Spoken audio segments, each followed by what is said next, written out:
श्योपुर में दो सांड के बीच हुई लड़ाई की वजह से वहां होकर गुजर रहे एक ही बाइक पर सवार दो लोग चोटिल हो गए। गनीमत ये रही कि ये लोग घायल होने के बाद भी वहां से भाग गए। इस वजह से कोई अप्रिय घटना घटित नहीं हुई, लेकिन इन आवारा सांड की वजह से इनकी लड़ाई की वजह से कई मिनट तक आवागमन बंद रहा। और खास बात यह है कि सड़क पर दर्जन भर से ज्यादा आवारा सांड है। इसके बाद भी जिम्मेदारों के द्वारा ध्यान नहीं दिया जा रहा। इससे सांड आए दिन सड़कों पर लोगों को घायल कर रहे हैं और गाड़ियों और अन्य सामान को भी नुकसान पहुंचा रहे हैं। मामला विजयपुर नगर के बीचों बीच होकर गुजर रहे टेंड्रा दोमनी मार्ग का है, जहां आवारा सांड खुले आम न सिर्फ सड़क पर घूमते रहते हैं, बल्कि ये आपस में लड़कर राहगीर और दो पहिया वाहन चालकों को घायल कर देते हैं। गुरुवार को विजयपुर निवासी समाजसेवी पीयूष शिवहरे अपनी बाइक से जा रहे थे, तभी दो सांड आपस में लड़ गए। इससे उनकी बाइक सड़क पर गिर गई और वह घायल हो गए। इसी तरह से सोनू ठाकर भी सांड के हमले से विजयपुर नगर में घायल हो गए।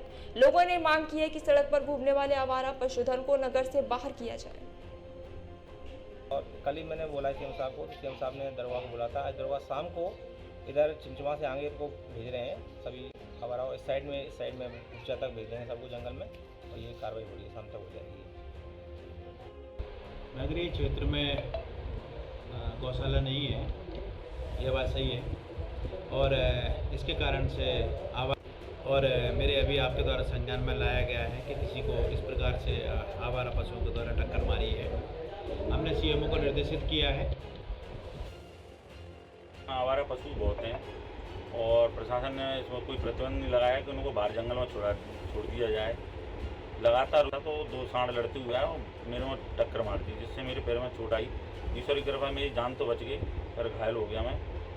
बस प्रशासन यही अनुरोध है कि आवारा पशुओं को बाहर जंगल में पहुँचाएँ, और प्रशासन के अभी तक कोई हरकत में आया नहीं है। लगातार शिकायत कर दी गई है। आवारा पशुओं का तांडव मचा हुआ है विजयपुर में, जगह जगह रोज घटनाएं हो रही हैं, पर प्रशासन कोई सुनवाई नहीं कर रहा है। आवारा पशुओं के आतंक से कई साल पहले कुछ लोगों की मौत ही हुई है। हाँ, एक शुक्ला जी थे, हॉस्पिटल पे आवारा पशु लड़ गए।